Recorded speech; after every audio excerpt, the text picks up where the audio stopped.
peut-être un peu plus de présentation. Je donnerai la parole de ma droite vers la gauche. Je commence par M. Tony Delmeida, du Togo. Oui, bonsoir, je suis Aïmawena Tony Dalmeda. Je suis le DSI de la BOAD et puis en train de fonder le club DSI du Togo. Ce n'est pas encore complètement arrivé, mais bon, c'est en voie et les premières démarches ont été faites. Merci.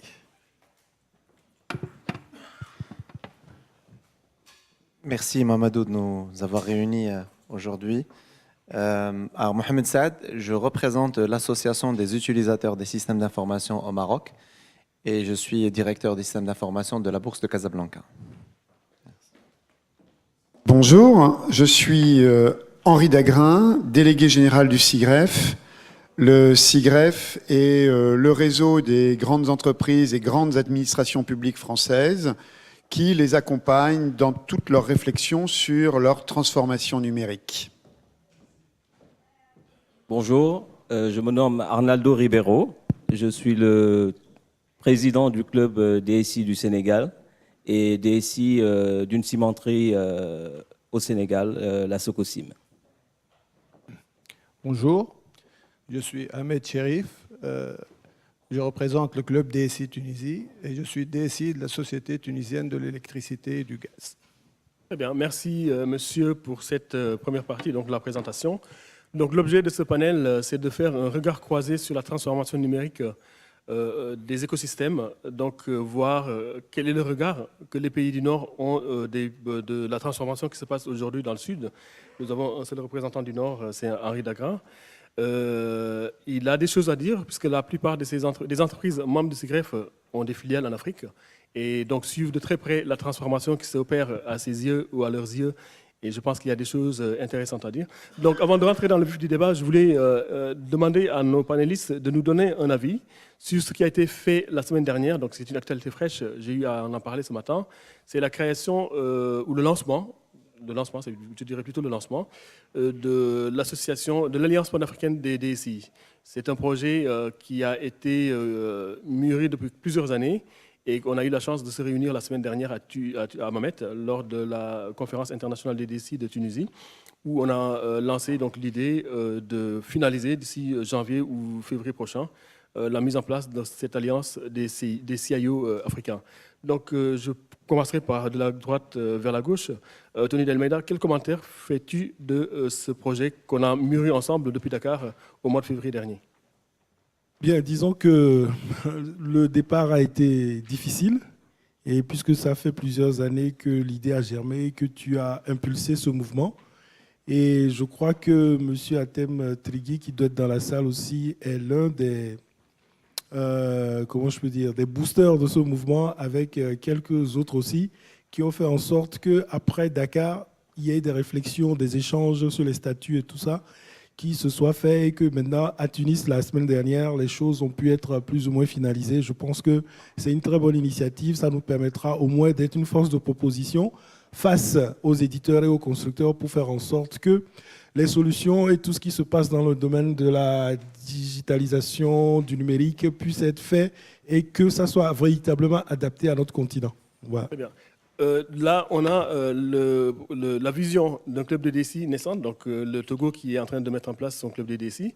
Et à côté, nous avons le Maroc qui a une ancienneté par rapport à la création de son réseau de l'OSIM, qui a plus de 20 ans d'existence aujourd'hui, si je m'abuse, et qui est l'un des plus anciens clubs en Afrique avec qui nous avons initié cette réflexion-là. Mohamed Saad, quelle est la vision, quelle est l'importance d'un club de DSI au niveau panafricain, donc déjà au niveau local et au niveau panafricain? Au niveau local, certes, nous avons besoin en fait de ce rassemblement de personnes, on va dire, ou de C-level qui se partagent les mêmes problématiques et la même vision, les mêmes objectifs dans un pays donné.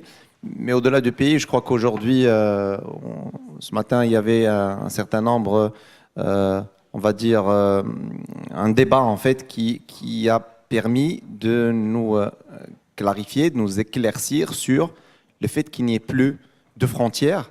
Quand on parle du digital aujourd'hui ou quand on parle des réseaux sociaux aujourd'hui, Facebook est le deuxième continent dans le monde. Et donc, depuis quelques années, nous avons vu qu'il y a utilité et maturité à créer en fait ce rassemblement et ce groupe, on va dire, d'intervenants sur les mêmes problématiques, que ce soit au Togo, au Maroc ou en Tunisie ou ailleurs. On se partage les mêmes problématiques, nous avons relativement envie les mêmes problèmes, les mêmes soucis, nous avons les mêmes objectifs de développement en fait, du digital ou de l'IT dans nos pays, pour améliorer le service rendu aux citoyens, pour servir d'accélérateur de croissance pour nos entreprises, pour réduire tout ce qui est fracture numérique. Donc voilà en fait l'utilité d'un groupement comme celui de cette association qui va regrouper pratiquement tous les clubs DSI. Aujourd'hui on parle de l'Afrique francophone, mais pourquoi pas plus tard d'un certain nombre d'autres pays anglophones. Très bien, merci Mohamed Saad pour ces propos. Donc si je dis l'OSIM a une vingtaine d'années d'existence, le SIGREF qui a pris part la semaine dernière donc à la création de j'allais dire Afro-CIO, c'était l'ancien nom, c'est de ce African CIO Network. Le SIGREF qui a bientôt un demi-siècle d'existence, de réseautage et de conduite avec les CIO. Henri, tu as pris part la semaine dernière à Tunis avec nous à la mise en place ou aux avancées donc, pour la création de ce club de DSI. Quel commentaire fais-tu par rapport à cela? Quel impact cela peut avoir dans l'écosystème numérique en Afrique d'avoir un tel club? Alors, d'abord, le SIGREF était heureux, fier et déterminé à accompagner ce mouvement. Alors bien sûr, le SIGREF n'est pas un club de DSI africain. En revanche, nous y voyons au moins 3 intérêts.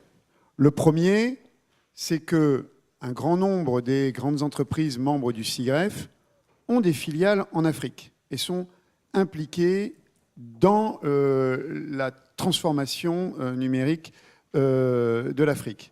Et à ce titre-là, nos membres nous disent regardez également ce qui se passe sur ce continent. La deuxième chose, c'est que, tu l'as rappelé, 47 ans d'expérience, le SIGREF a développé toute une compétence sur ce sujet-là.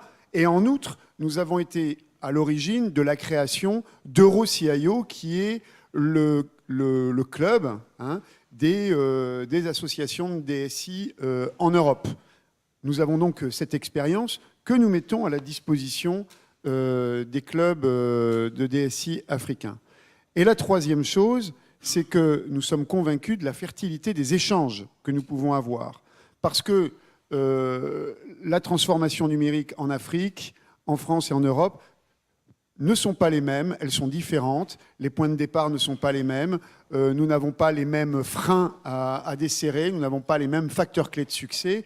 Et à ce titre-là, nous sommes convaincus que nos échanges peuvent être extrêmement fructueux, aussi bien pour les DSI français et européens et pour les DSI africains. En tous les cas, c'est ce que l'on espère. En plus, et je rajouterai ce dernier sujet, je crois que lorsque les DSI qui ont tous les mêmes enjeux, notamment vis-à-vis, et on y reviendra, vis-à-vis des fournisseurs notamment, lorsque on sera capable de réunir les DSI français, européens et africains et de travailler ensemble, eh bien je pense que nous aurons un certain poids vis-à-vis de certains éditeurs que je ne nommerai pas ici, mais que chacun aura présent à l'esprit. Très bien. Merci Henri pour ces mots. Le club de DSI du Sénégal a bientôt une dizaine d'existences. Et comment voyez-vous aujourd'hui cette appartenance qui va venir dans un club futur panafricain? Oui, je commencerai d'abord par remercier Mohamedou, parce qu'en fait, il a été initiateur de la création des clubs DSI au niveau de nos pays. Et en plus, au mois de février dernier, il a émis l'idée de mettre en place cette alliance. Bon, maintenant, pour ce qui est du Sénégal, il faut noter que le club DSI regroupe une centaine de DSI sénégalais, dont la moitié représente des membres actifs. Donc, les objectifs qu'on a pour ce club sont à la fois, je pense, les objectifs de l'Alliance, du fait que l'idée d'abord, c'est de créer une synergie aussi bien entre les DSI sénégalais qu'entre les DSI du Sénégal et ceux d'ailleurs. Donc, nos partenaires africains au niveau des organisations régionales, sous-régionales, mais aussi dans le cadre de la francophonie avec la France, nous sommes nombreux à avoir fait ne serait-ce qu'une partie de nos cursus en France. Donc, il est important, à mon avis, que les DSI profitent de l'expérience déjà du SIGREF et aussi de l'OSIM. Le club DSI sénégalais, ça fait, comme l'a dit Mohamedou, une dizaine d'années, mais sur cette dizaine d'années d'existence, nous avons réellement 4 à 5 ans d'activité soutenue. Voilà, donc parallèlement à cet événement, nous aurons l'occasion d'échanger entre nous. Ce sera une étape supplémentaire par rapport à ce qui a été fait à Tunis. Nous aurons aussi l'occasion d'échanger et de mettre en place des passerelles avec le SIGREF.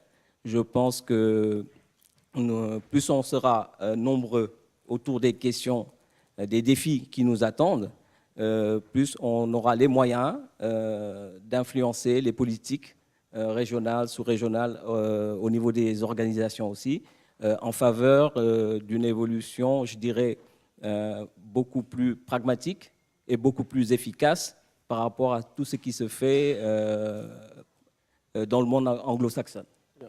Merci Arnaldo.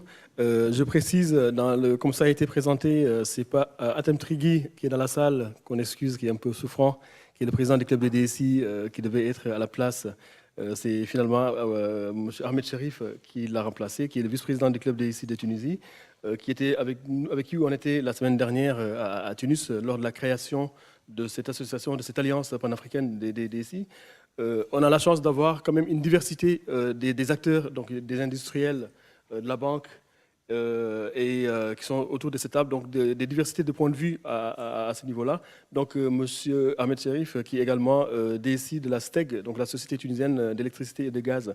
Quelle est aujourd'hui la vision que vous avez par rapport à ce partage d'expérience avec des homologues africains et des homologues européens? Merci Mohamedou. Donc, tout d'abord, je voudrais donner quelques idées sur ce qui s'est passé à Hammamet pour créer l'Alliance. Donc, il y avait quand même 15 pays africains représentés.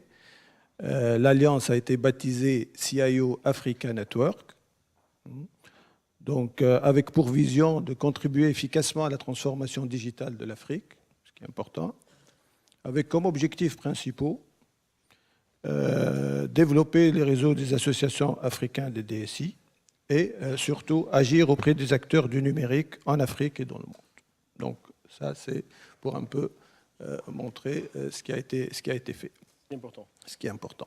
Très bien. Donc après ces propos d'introduction sur l'alliance qui s'est mise en place donc concernant les DSI, aujourd'hui, avec le foisonnement des données, la fonction de DSI évolue profondément. Aujourd'hui, avec l'arrivée donc des Chief Digital Officer et d'autres appellations qui bouleversent la vie de l'entreprise dans le cadre de la transformation, quelle est aujourd'hui, il y en a qui me disent, la fonction DSI est menacée. Est-ce que vous partagez cet avis?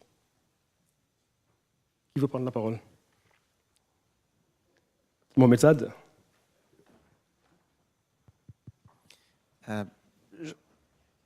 Déjà, il faudrait que tu changes le nom de ton magazine. Hein, c'est Yomag. Demain, si on change, je ne sais pas, Sidi Omag. On suivra l'évolution. Sidi Dialomag, j'en sais rien. Non, en fait, nous, au sein de l'OSIM, on essaie un peu de faire, beaucoup de sensibilisation et d'enseignement à justement ces CIO, DSI, qui sont très proches de leur infrastructure, parce que vous savez qu'aujourd'hui, depuis 5 ou 6 ans, depuis 10 ans, on va dire, depuis un certain phénomène Amazon, où on a compris que la plateforme, on peut l'avoir d'ailleurs, le SaaS est venu, Elias et le PaaS sont venus en fait chambouler l'organisation des entreprises et aussi le mindset du DSI. Le DSI aujourd'hui, qui va batailler pour avoir son data center à côté de lui, sa quincaillerie, son câblage, n'a rien compris encore une fois à la transformation dont on parle depuis ce matin. Le DSI qui cherche encore une fois à faire du développement spécifique, comme dans les années 70 et 80, n'a encore rien compris parce qu'une entreprise, elle veut se centrer sur son cœur de métier. Et développement, on a de très très belles entreprises certifiées CMI5 qui maîtrisent du développement plus que mes développeurs, etc., etc. On parlera d'autres technologies qui sont venues en fait comme ça, d'un point de vue innovation technologique, changer le paradigme du comment on regardait, on voyait l'IT quand on a été sur les bancs d'école dans les années 80 ou 70. Aujourd'hui, la moyenne d'âge des DSI elle est autour de la quarantaine. Donc, qui dit quarantaine dit au minimum 18 ans d'ancienneté. Donc, moi, je ne me rappelle plus de ce que j'ai appris pour faire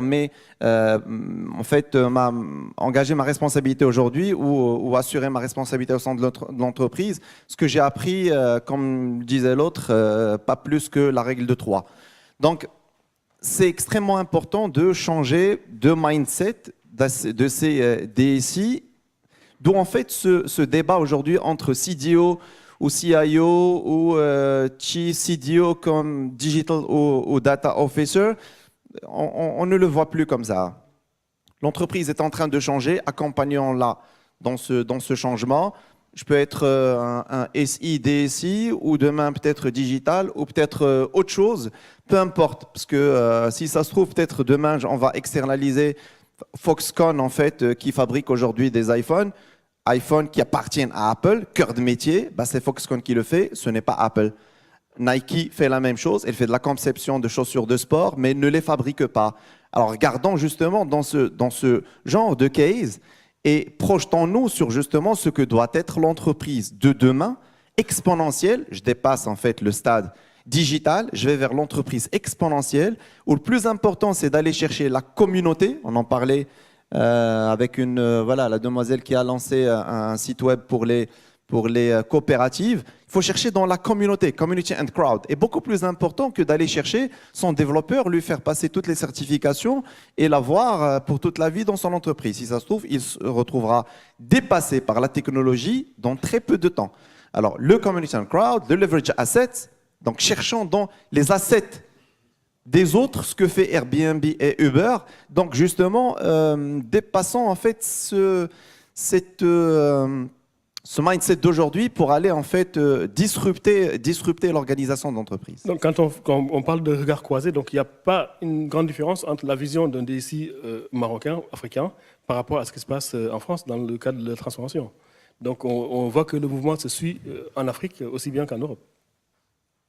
Alors, j'approuverai beaucoup de vos propos, cher monsieur, et notamment sur l'organisation de l'entreprise entre CDO, DSI, CIO. Aujourd'hui, s'il doit y avoir un manager de la transformation numérique, c'est bien entendu le dirigeant. Et le dirigeant, s'il n'est pas lui-même le porteur de ces transformations, parce qu'il n'y en a pas qu'une, de ces transformations, et de cette capacité à évoluer, à se disrupter en permanence par les technologies digitales, eh bien, le CDO ou le DSI ne seront que des béquilles. Et donc, c'est un travail ensuite d'équipe. Alors, au sein de cette équipe, ce qui est important, et ça doit rassurer les DSI, c'est qu'il faut qu'il y ait un référent technologique, un référent de l'architecture et un référent sur la continuité d'activité. Et ça, je crois qu'au sein de cette équipe, déjà, si les DSI savent assurer cette fonction, ces trois fonctions, eh bien, il y aura, je crois, une équipe qui fonctionnera. Et c'est leur première tâche, dès aujourd'hui. Ce n'est pas demain, c'est dès aujourd'hui. La deuxième chose, c'est que dans le concept d'innovation permanente dans lesquelles la course à l'innovation, peut-être pas la course, mais en tous les cas, cette logique d'innovation absolument essentielle pour la compétitivité des entreprises, le DSI a une responsabilité éminente pour faire en sorte que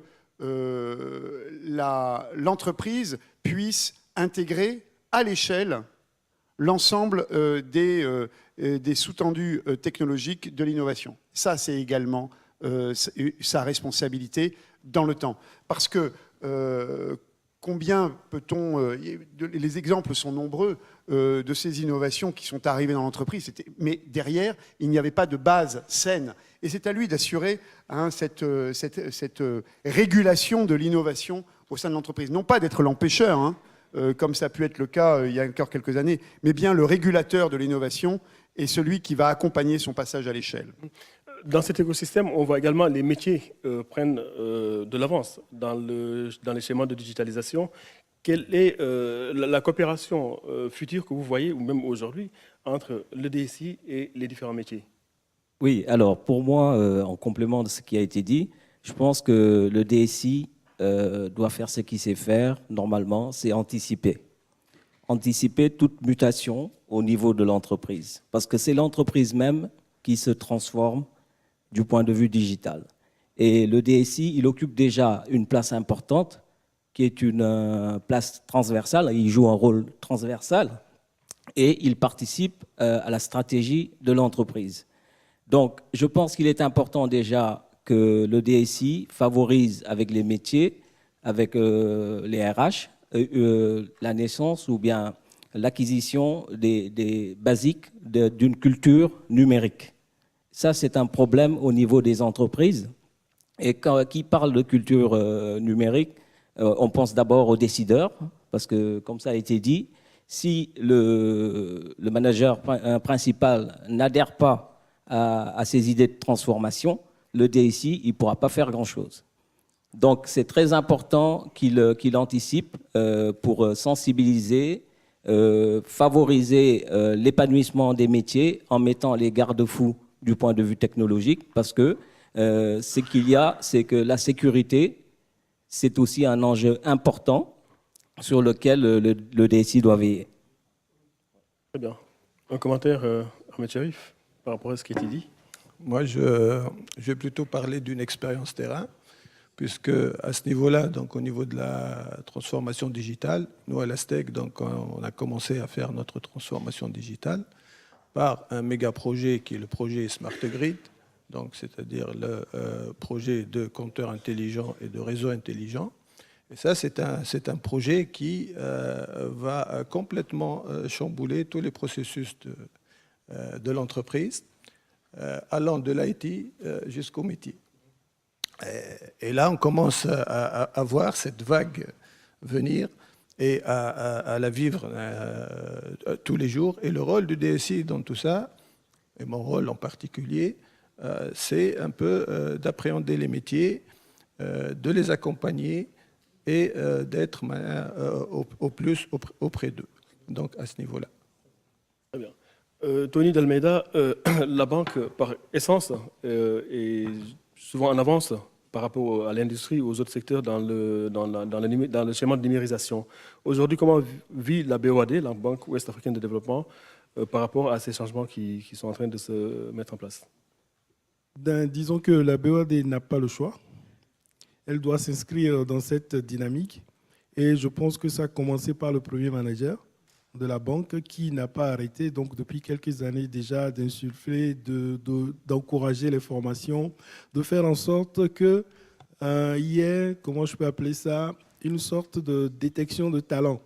Et il n'arrête pas de dire qu'il faut que la DSI soit plutôt un moteur de l'innovation et que les DSI, notamment moi, j'ai dû faire ma mue, et m'orienter business d'ingénieur informaticien que j'étais à la base. Je suis devenu analyste financier et tout, afin de me moudre dans ces process-là et de faire en sorte que plutôt que d'être un frein, comme on l'a dit tout à l'heure, d'amener la technologie vers la banque, plutôt que les utilisateurs qui sont déjà en avance, comme on l'a dit, ils ont des trucs par là, des trucs à gauche, à droite, et que ce soit eux qui nous proposent des technologies. Nous, on doit anticiper par rapport à tous les nouveaux produits, à tous les nouveaux marchés que la banque, en tant que business acteur des finances, veut conquérir.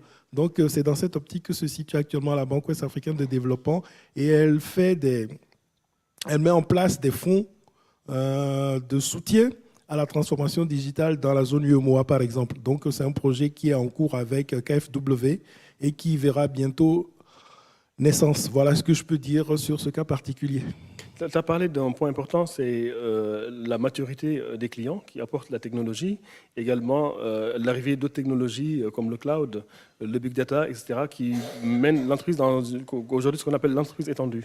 Et donc, qui dit entreprise étendue parle donc des risques d'attaque et de cyberattaques, donc avec la fragilité qu'on connaît des systèmes. Quel est aujourd'hui le niveau de maturité des entreprises pour faire face à ces enjeux de cybersécurité? Alors, en matière de cybersécurité, je pense que moi, je vois la chose à deux niveaux. Il y a d'abord les problèmes juridiques, comment je peux dire, les réglementations, ainsi que le problème économique. Pourquoi je parle de réglementation? Parce que dans la sous-région ouest africaine que je connais le mieux, il y a des efforts qui se font, mais les gens ne sont pas suffisamment formés pour pouvoir détecter les types d'attaques, pour pouvoir faire face à ce nouvel espace, à ce nouveau marché qui se présente aux uns et aux autres.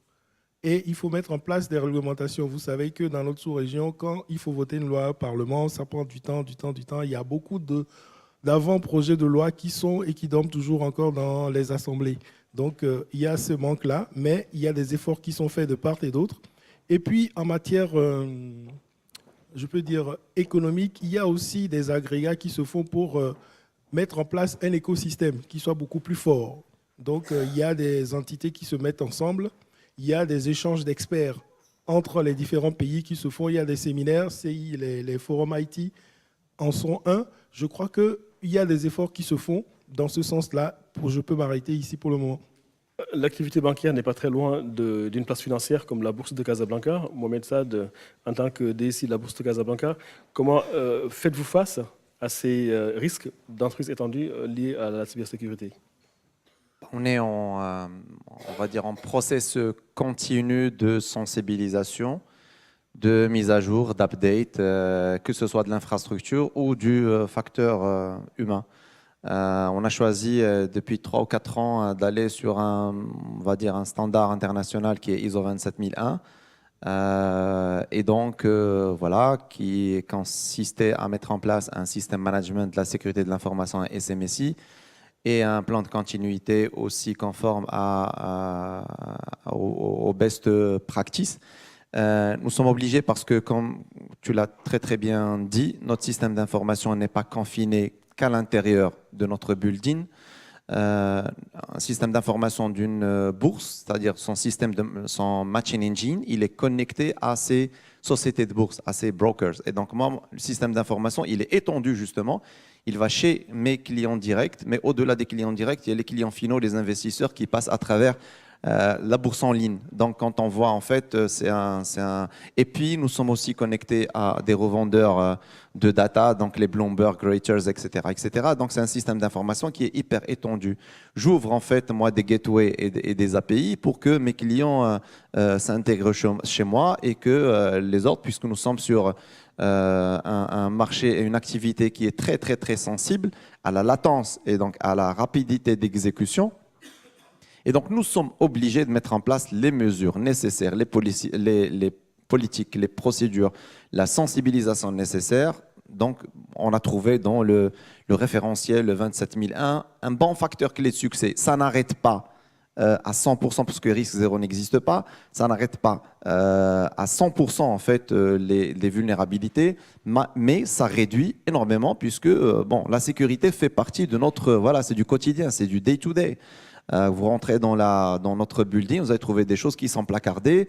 Quand il y a un stagiaire ou quand il y a un fournisseur qui vient en fait intervenir chez nous, il doit passer par des procédures de sensibilisation, des quiz. Donc voilà, donc il y a un certain nombre de bonnes pratiques et donc ce n'est que comme ça que on arrive un peu à réduire le risque et donc à colmater en fait les vulnérabilités. Merci Mohamed. Henri, en plus de ta casquette d'administrateur délégué du SIGREF, tu es également un expert en cybersécurité. Et quel regard portes-tu sur ces aspects d'entreprise étendue par rapport aux risques liés à la cybersécurité? Bien entendu, il y a toutes les bonnes pratiques que vous avez rappelées, c'est absolument essentiel. Mais je pense que les DSI ont une responsabilité éminente dans ce domaine-là et qui va au-delà des bonnes pratiques professionnelles. Je voudrais donner plusieurs exemples. D'abord, ils ont une responsabilité aujourd'hui d'explication de ces phénomènes avec le bon niveau de langage adapté à leur COMEX, à leur conseil d'administration. Et si ce n'est pas eux qui le font, personne ne le fera. Donc il faut que vous preniez le pouvoir, les DSI, pour avoir cette capacité à expliquer ces phénomènes à vos dirigeants dans vos entreprises. Et puis, il faut éclairer également la compréhension de ces phénomènes. Et il ne s'agit pas uniquement de bonnes pratiques professionnelles qui sont aujourd'hui bien connues, mais il y a plusieurs sujets qu'il est nécessaire d'appréhender. D'abord, c'est celui de la compréhension de la géopolitique de la cybermenace. Hein. Et si ce n'est pas vous qui vous saisissez de ces sujets-là, personne ne le fera. C'est une géopolitique qui est complexe, hein, et qu'il est absolument nécessaire de développer chacun dans vos zones, mais également au niveau mondial. Également, à travers ces enjeux de géopolitique, il y a des questions, et je rejoins ce que vous disiez, de droit. Il n'y a pas de droit international public pour lutter contre la cybercriminalité, les cyberagressions, la cybermenace. Ça, c'est un grave défaut de notre communauté internationale. Et donc, par plaque géographique, mais ensuite, au niveau mondial, il y a chacun de nous, nous ressentons ce besoin impérieux de développer ce droit international public qui permettra plusieurs choses. D'abord, d'avoir un code de bonne conduite, hein, qui n'existe pas aujourd'hui ou qui est extrêmement parcellaire, qui permettra de faire des attributions d'agression. Hein. Ce n'est pas parce qu'il y a un code de la route qu'il n'y a pas des gens qui ne le respectent pas. Mais à partir du moment où il y a un référentiel donc, du droit international public en la matière, on saura dire qui transgresse et qui respecte. Hein. Et puis alors, il y a un sujet qui est vachement grave. Et là, je me fais l'écho de ce que le directeur général de l'Agence nationale pour les systèmes d'information, de la sécurité des systèmes d'information disait il y a 10 jours aux assises de la sécurité à Monaco, c'est qu'il y a ce danger, notamment qui est porté par les États-Unis aujourd'hui, de cette volonté de légaliser le hackback, c'est-à-dire la contre-attaque. Avec derrière tout un marché, hein, des armes cyber. Si on rentre dans une société numérique internationale avec de tels principes, c'est vachement dangereux. Et il faut que collectivement, nous refusions de rentrer dans ce type de logique. Pour deux raisons. D'abord parce que c'est le droit qui doit primer sur la violence légitime, même dans le numérique, la violence illégitime, même dans le numérique. Et puis la deuxième chose, c'est faux. Nous sommes tous incapables, dans nos entreprises, d'attribuer une attaque. Cette question de l'attribution, elle doit être réglée de manière internationale. Et il n'y aura pas d'autre moyen. Voilà quelques éléments d'éclairage, mais qui ne dépassent pas les DSI. C'est les DSI, hein, ce sont les CIO qui doivent porter ces sujets-là au sein de leurs entreprises, surtout dans les grandes entreprises, lorsqu'elles ont de l'influence. Très bien. Merci Henri pour ces éclaircissements. Je pense que sur le thème de la cybersécurité, donc on va revenir là-dessus vendredi très largement avec l'ANSSI et quelques experts qui vont nous apporter des éclairages encore sur ces sujets-là. Un autre sujet que je voulais aborder, c'est le capital humain. Ce matin, on en a parlé lors des panels. Aujourd'hui, c'est un sujet très important pour les CIO africains quand on sait le manque de compétences, le manque de formation aujourd'hui est un problème majeur. Comment aujourd'hui, au niveau des clubs de DSI, vous collaborez avec le monde académique pour justement poser et apporter des réflexions sur l'orientation des formations pour les jeunes collaborateurs? Bon, alors là, au niveau du Sénégal, le club a initié depuis bientôt 2 ans un partenariat avec les écoles de formation et les universités sénégalaises afin d'apporter notre touche, je dirais, professionnelle dans les cycles de formation. Donc ça a été le cas avec l'école supérieure polytechnique de Dakar, l'université Gaston Berger et tout récemment avec l'université Cheikh Anta. Par contre, ce que je peux dire, c'est que ça c'est un constat personnel. Au niveau national, je pense qu'il est important que la formation soit bien encadrée.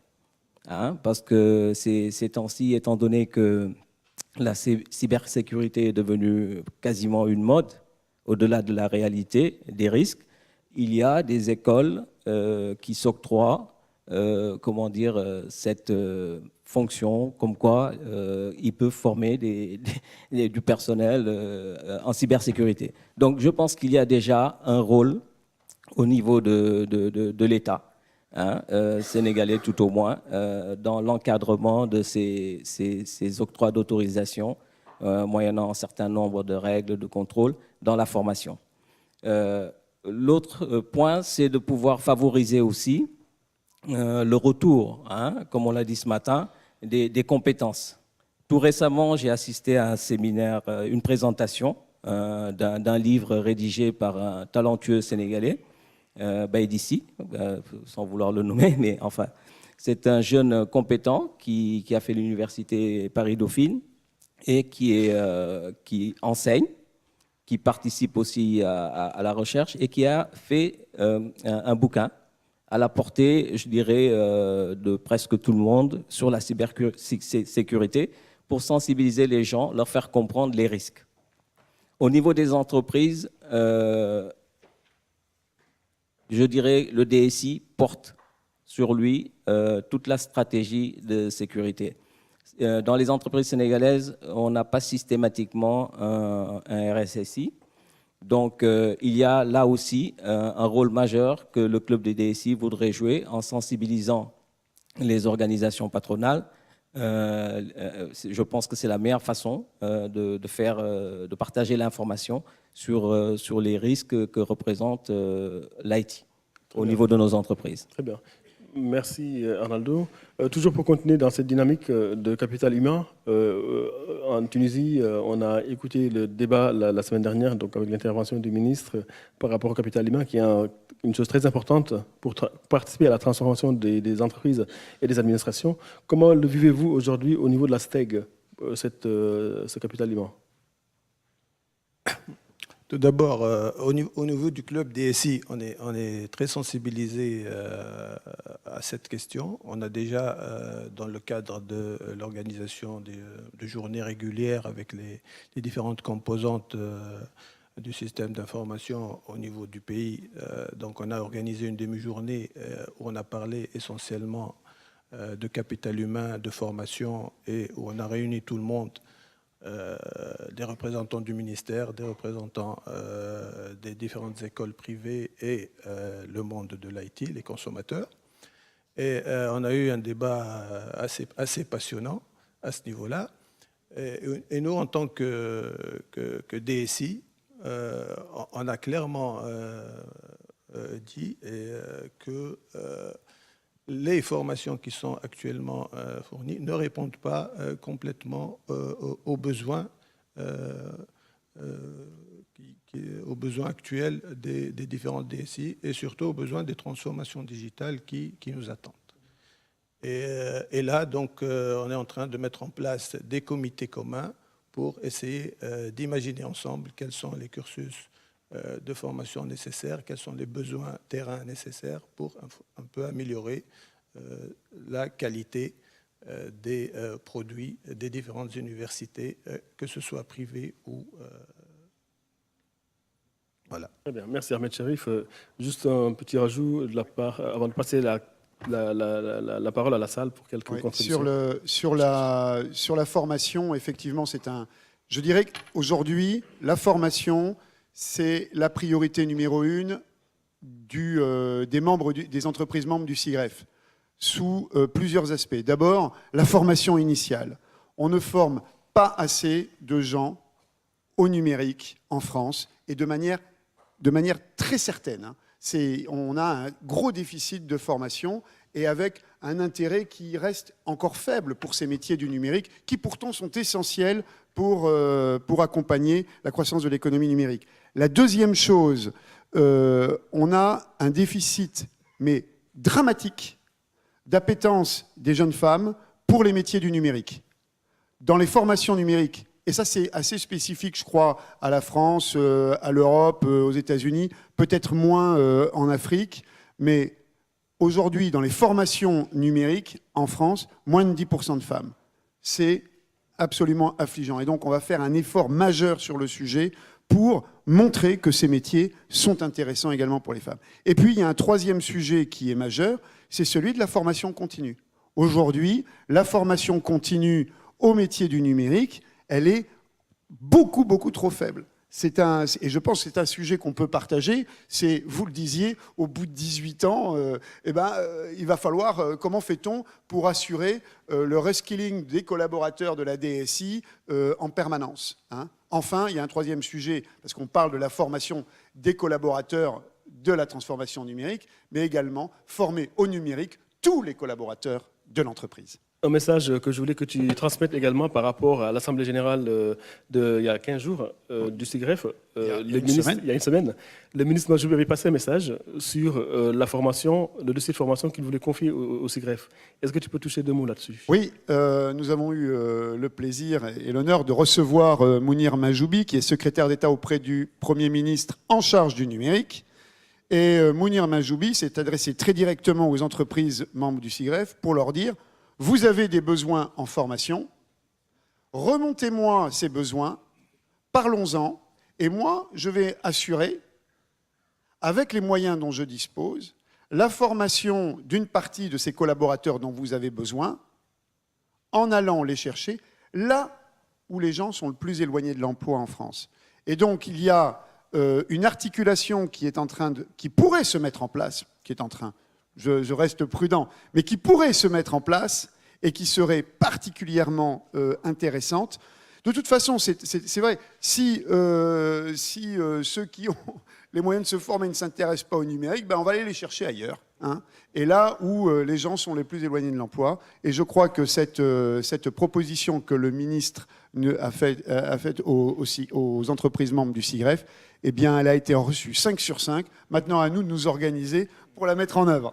Très bien. J'espère que des messages de ce type se passent également au Maroc pour appuyer la formation. J'ai vu ce que vous faites dans le capital humain ou dans l'accompagnement des entreprises pour la digitalisation avec les référentiels que vous avez lancés récemment. Donc, il y a une série d'initiatives que vous lancez pour digitaliser le Maroc. Je pense que sans capital humain, on ne peut pas aller en avant. Alors, je rappelle, l'OSIM, c'est 80 membres. Nous existons depuis 25 ans. Derrière nous, il y a quelque chose comme 120 000 utilisateurs, donc 80 entreprises, 120 000 utilisateurs. Et donc, ils siègent dans l'OSIM les DSI de ces entreprises-là. Très concrètement, ce qu'on fait pour l'enseignement, et là, nous serons très... voilà, ça nous ferait plaisir de partager avec nos confrères et les autres clubs africains nos expériences. Ce qu'on fait très concrètement, c'est qu'aujourd'hui, nous avons 6 à 7 grandes universités et écoles d'ingénieurs que nous parrainons en termes d'apport de notre expérience, de savoir-faire. Nous intervenons aussi pour établir les syllabus des programmes IT ou du digital. Nous recevons aussi, nous abritons aussi leurs stagiaires. Nous acceptons aussi leurs stagiaires ou leurs doctorants et nous leur offrons aussi un terrain pour mener leurs recherches et leurs thèses. Donc ça, c'est la première initiative. Alors, deuxième initiative, c'est que depuis 10 ans, nous lançons ce qu'on appelle OSINNOV. C'est une compétition pour des élèves ingénieurs en 5e, 4e année, donc en dernière année. Et donc, ils viennent phosphorer autour d'une innovation dans le monde de l'IT et nous les primons. Voilà, donc de mémoire, on a quelque chose comme 20 000 € en termes de prix et nous les encourageons pour qu'ils créent que ce soit une graine de création d'une start-up ou d'une initiative de ce genre. Nous lançons aussi des laboratoires de recherche. Et un des labs que nous avons lancé en 2017, c'est un blockchain lab avec une école d'ingénieurs. Donc nous avons comme ça 3 entreprises, donc 3 terrains fertiles pour recevoir les expériences, donc 3 membres OSIM, en plus d'une école d'ingénieurs. Et donc nous travaillons sur des expériences, des cases en blockchain. Nous avons aussi encouragé les différentes écoles d'ingénieurs universités pour venir adhérer à l'OSIM à 0 €, hein, pour leur permettre donc justement de venir que leurs étudiants participant au Thésard viennent un peu nous écouter, participent à nos événements, profitent des livres blancs, des recherches, des baromètres qu'on lance. Et donc, nous avons aussi lancé l'année dernière, donc nous avons créé ce qu'on appelle ITAM, c'est IT OSIM Maturity Model. C'est un référentiel de maturité du digital pour les PME. Donc, ce référentiel-là, on l'a lancé aussi avec une école d'ingénieurs. Donc, voilà un peu, je reviens à ce que disait Monsieur Dagrin. Nous mettons, on va dire, l'université, l'éducation et l'enseignement au cœur de notre stratégie, donc stratégie de l'OSIM. Très bien. Merci, chers panélistes. Je vais me retourner vers la salle. Peut-être qu'il y a des questions. Madame, présentez-vous et posez vos questions. Merci beaucoup. Je suis Delphine Dana, membre du conseil d'administration de l'Agence camerounaise sur les technologies d'information et de la communication. Je suis également membre du conseil d'administration du réseau des professionnels et TIC au Cameroun, et puis membre du réseau panafricain ARCIS, membre fondateur et ancienne présidente. Je vous fais l'économie des autres chapeaux. Alors, je voudrais vraiment saluer la modération de ce panel par M. Mohamedou Diallo, et je salue également, peut-être remercier M. Dagrin par ses derniers propos, parce que depuis que je suis là, j'observe, j'aurais pu soulever le problème de la fracture numérique. On a parlé des fractures numériques géographiques. J'aurais pu soulever le problème de la fracture numérique du genre, c'est-à-dire les disparités d'accès des femmes et des hommes dans le domaine des TIC. Parce qu'on a l'impression que les femmes représentent la moitié de la planète. Enfin, plus de la moitié d'ailleurs, de la planète. Mais quand on observe la salle, j'ai l'impression que les femmes sont mises à l'écart de ces technologies-là. Moi, je le dis parce que je travaille essentiellement dans la réduction de la fracture numérique du genre. Et ça, je le fais depuis de longues années. D'abord, j'ai essayé de vous égrener des postes que j'ai par ici, par là. Je crois que c'est parce que je lutte pour cette fracture numérique du genre qu'on trouve toujours une place pour que les voix de femmes soient portées. Ce n'est pas une faveur que nous sommes en train de nous faire, nous les femmes, parce que moi, je le dis, le problème des femmes, ce n'est pas une faveur.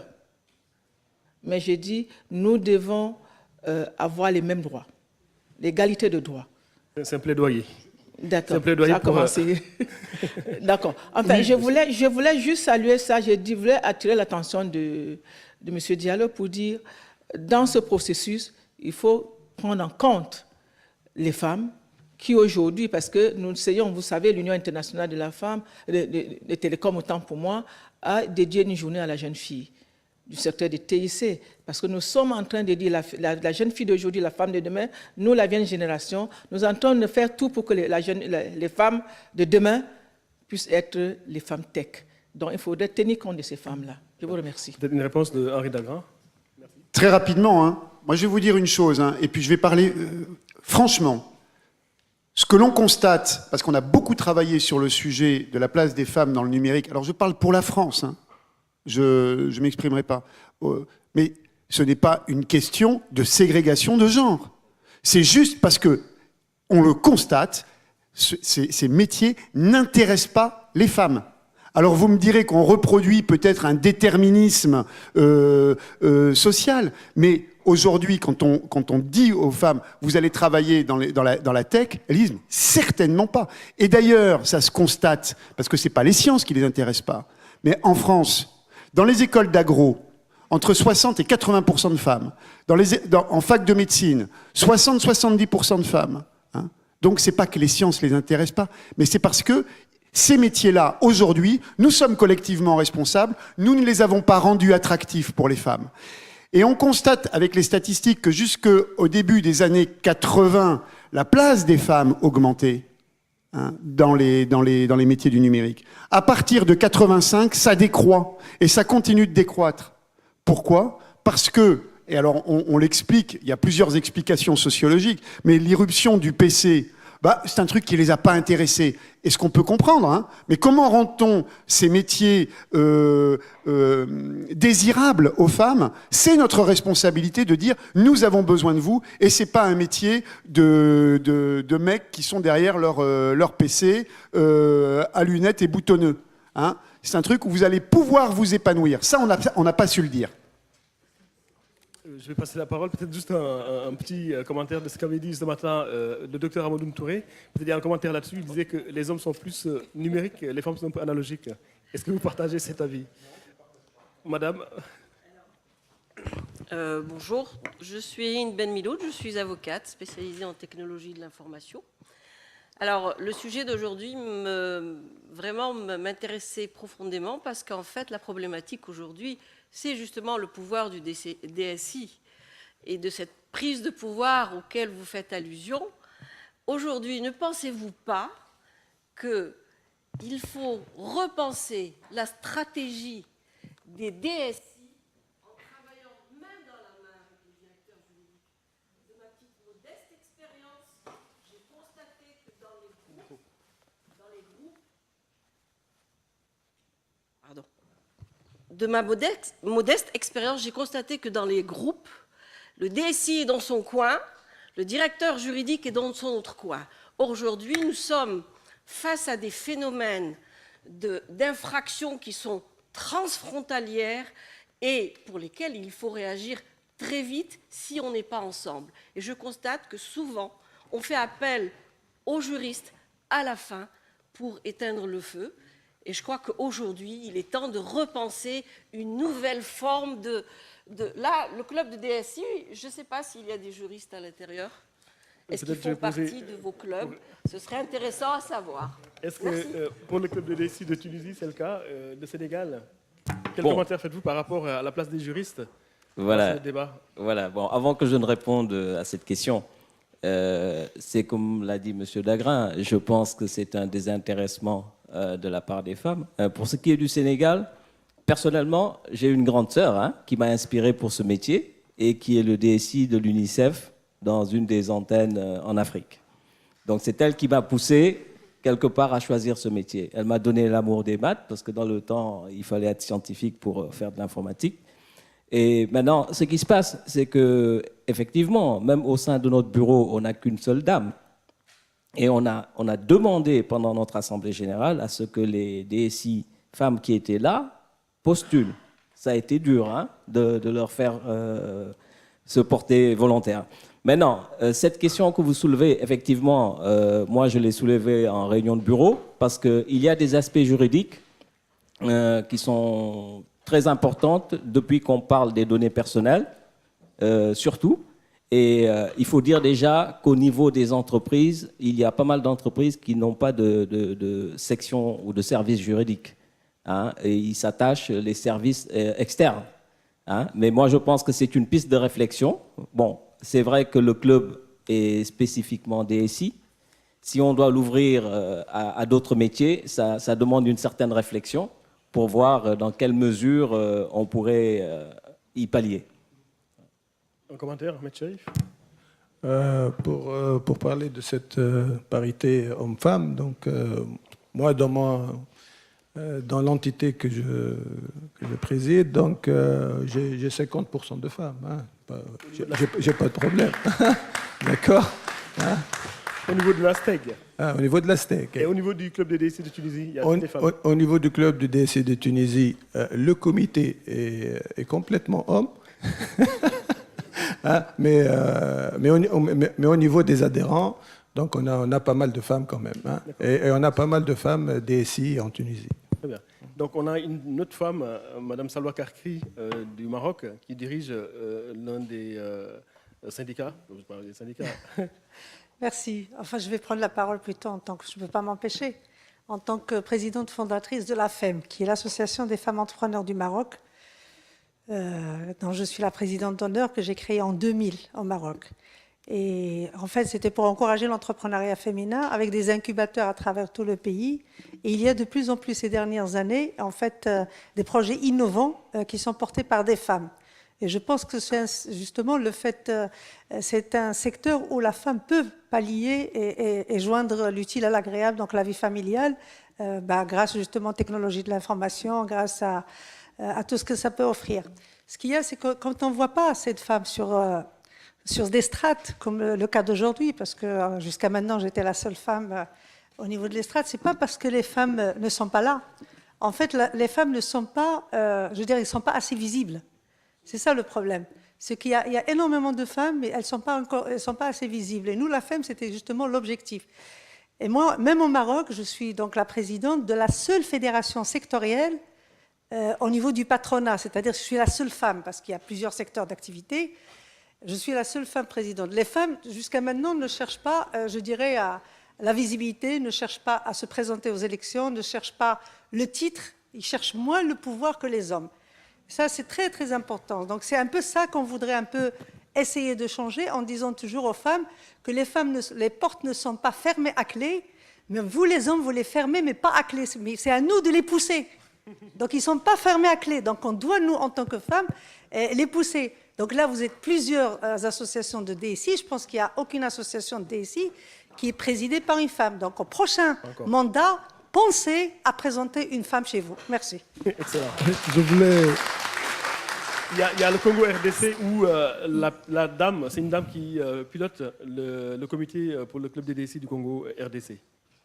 C'est l'exception. Je voulais... Juste un commentaire Oui. avant de passer la... Merci, je voulais rassurer les dames, madame et puis madame, pour dire que dans le club des DSI du Togo en formation, dans nos statuts, nous avons prévu un quota pour les femmes.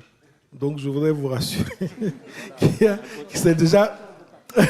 Non, il y a déjà des candidatures et je pense que ce sera déjà un premier pas.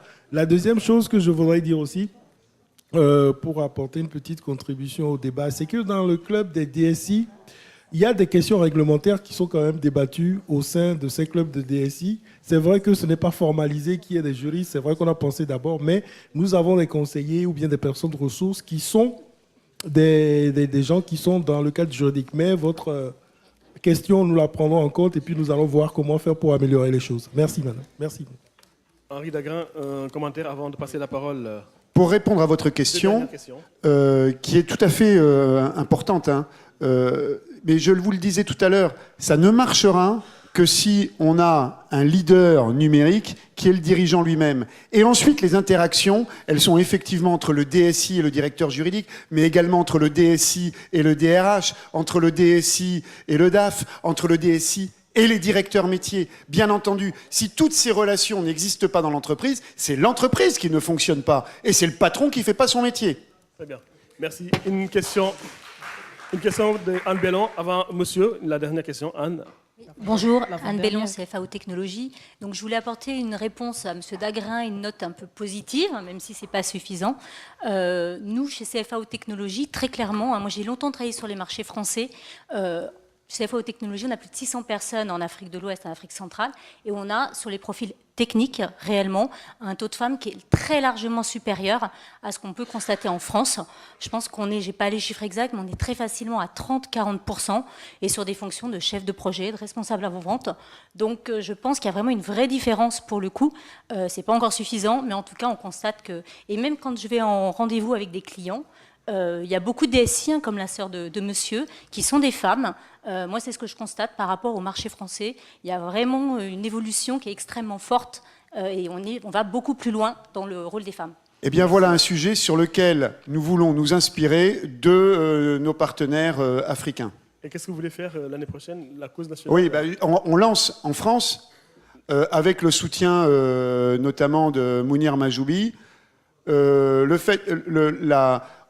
va labelliser l'année 2018 grande cause nationale pour la féminisation des métiers du numérique, avec toutes les associations numériques en France. Et donc, c'est un mouvement qu'on a lancé la semaine dernière, que l'on va accompagner sur toute l'année 2018. Bravo. Une dernière question, s'il vous plaît, parce qu'on a débordé dans le temps. Juste une dernière question. Voilà, je me présente Iheb Beji. Je suis le CEO en fait, d'un groupe privé installé en Tunisie qui travaille sur l'Afrique, un groupe d'une centaine de personnes. Ça fait 20 ans qu'on travaille en fait sur, on va dire, le numérique. On a commencé par le multimédia, donc un mot qui n'est plus utilisé. Je vais rebondir en fait sur la thématique. Est-ce qu'on va réinventer la thématique plutôt le rôle en fait du DSI? Je pense que à travers notre expérience, parce qu'on a vécu en fait les débuts des années 2000 où les sites web c'était des supports de communication. Après il y avait les sites statiques, e-commerce, agence web marketing, Et là, on est sur le e-business. On est sur une vraie transformation et révolution digitale. Donc, ce n'est pas en fait le DSI qui va réinventer son métier, mais c'est plutôt toute l'entreprise, à mon avis, qui va en fait travailler en collaboration. Il faut que le top management de l'entreprise soit en fait sensibilisé par rapport à cette révolution. Et ce n'est pas un rôle, en fait, ce n'est pas le rôle du DSI, c'est le rôle de tout le monde. Donc ça touche même le management. Aujourd'hui, on parle de lean management. Donc si on ne va pas collaborer, si on ne change pas le type de management, on ne peut pas en fait travailler sur des modèles économiques qui sont en fait conçus pour 3 ans. Donc je pense que vraiment il faut savoir que c'est une vraie révolution et ce n'est pas en fait la thématique DSI, qu'est-ce qu'il va faire, la fiche fonction DSI, mais c'est vraiment une révolution. Et merci. Merci bien. Madame Lady, qui modère ce panel, qui modère la journée, a une question qui lui brûle les lèvres. Donc on lui laisse la parole. C'est gentil. Alors, je suis chercheur en droit des femmes, c'est quand même mon cœur de métier, même si je suis femme de médias par ailleurs. Et depuis tout à l'heure, j'entends ce qui, pour moi, risque de devenir des incantations si il n'y a pas, messieurs, et tous autant que nous sommes, une véritable action volontariste pour que les choses soient différentes en ce qui concerne la fracture numérique. Monsieur disait tout à l'heure, les femmes n'ont pas une appétence pour le numérique. Bon, on pourrait peut-être s'interroger sur le pourquoi du comment. Parce que certes, il y a eu le PC qui n'a pas fait ce boom auprès des femmes, mais aujourd'hui, grâce au téléphone surtout, il se trouve que même dans les zones rurales et dans les zones les plus reculées, toutes les femmes, même celles qui n'ont pas un tailleur, mais un pain, elles ont à l'intérieur de leur pain roulé comme ça un téléphone portable qui leur permet de rester en connexion avec les zones urbaines et le reste du monde. Et peut-être que là, le raccourci va être fait. Quant à pourquoi est-ce que les femmes ne s'intéressent pas à cela, bien, on ne s'intéresse pas à quelque chose pour le plaisir de le faire. S'il n'est pas une action qui leur montre que cela est un véritable levier de désenclavement pour la situation des femmes, alors bien évidemment, cela peut rester très abstrait. Donc je pense qu'il y a des pistes à explorer. Merci. Merci Miss Lady pour cette contribution. Donc ce panel touche à sa fin, donc je pense qu'on a un peu débordé sur le temps qui nous a été imparti. Peut-être juste un mot de conclusion de la part de nos panélistes avant de vous libérer pour une pause café. Tony? Merci beaucoup, Mohamedou, pour cet échange auquel j'ai pris plaisir à participer. Et je pense que s'il en a été de même aussi pour les autres panélistes. Et puis, je crois que nous avons touché du doigt 2 problématiques, qui est celle des femmes et puis celle de la cybersécurité ainsi que de la formation. Je crois que ce sont des choses qu'on doit retenir. Très bien. Merci. Mohamed Saad. Merci. Merci Mohamedou pour l'organisation. Merci pour les organisateurs et puis aussi le ministère des Finances pour nous avoir donné l'occasion de partager avec les confrères et l'assistance nos points de vue. Je crois qu'aujourd'hui, on vit on va dire une ère extrêmement importante. Comme le disait Jacques Attali, nous vivons 4 grands progrès techniques, le nano, la nano, le biotechnologie, et puis les sciences cognitives et la révolution de l'information. Aujourd'hui, plus que jamais, les DSI, les SI, mais tout acteur dans le monde des technologies est amené à mettre et à laisser son empreinte pour une qualité de vie meilleure pour l'Afrique, parce que Dieu sait qu'on en a besoin. Tout à l'heure, puis ce matin, ça a été dit, 50% de la population en Afrique, c'est du rural, et nous atteignons 1 milliard d'habitants sur le continent. Nous avons une très très grande opportunité, c'est d'avoir 70% de notre population de moins de 25 ans. Donc nous avons tous à y gagner en améliorant notre quotidien. Je crois que le digital est un accélérateur extrêmement important pour améliorer la qualité de vie de l'Africain. Merci Mohamed. Henri? 3 choses. La première, je trouve absolument formidable de travailler dans la francophonie sur la transformation digitale. On est, avec ces 2 thèmes de la francophonie et du numérique, sur les 2 mégatrends, pardon pour l'anglicisme, du 21e siècle. Paraît-il qu'en 2050, il y aura plus de locuteurs francophones que de locuteurs anglophones grâce à l'Afrique. C'est formidable. Et donc, il s'agit de développer collectivement notre capacité à penser ces transformations numériques, ces révolutions numériques en français, non pas pour penser contre la pensée anglophone, mais chaque langue ayant son génie, nous avons une responsabilité collective de penser cette transformation numérique dans notre langue pour produire des concepts qui nous soient propres et qui enrichissent finalement la transformation numérique. La deuxième chose, merci au DSI africain d'accepter cette collaboration avec le CIGREF. Et troisièmement, merci à toi Mohamedou, qui est le ferment qui permet toutes ces réunions et toutes ces belles rencontres. Merci bien Henri. Oui, moi je pense que c'est une occasion mémorable qu'ont les DSI pour porter le flambeau de la transformation numérique, d'autant plus qu'en tant qu'acteur transversal, toutes les fonctions des entreprises, et aussi bien publiques que privées étant concernées, nous avons là une belle occasion de jouer notre partition en termes de conseil, de stratégie, et puis aussi de veille en termes de sécurité à Haïti. Bien. Donc pour conclure, moi je dirais que le DSI 3.0 qui voudrait réussir sa transformation digitale devrait être plutôt un DSI tourné vers la stratégie d'entreprise plutôt qu'un DSI technique. Voilà. Très bien. Merci Ahmed Cherif, merci Arnaldo Ribeiro, merci Henri Dagrin, Mohamed Saad, merci Tony, merci pour ces contributions. Je pense que dans les référentiels qu'on va distribuer à la fin, donc on va consigner l'ensemble des choses, l'essentiel des choses qui ont été dites pour le partager avec le plus grand nombre de personnes. Et je rappelle encore une fois que ce forum est transmis en direct sur le site de CIOBAG, que vous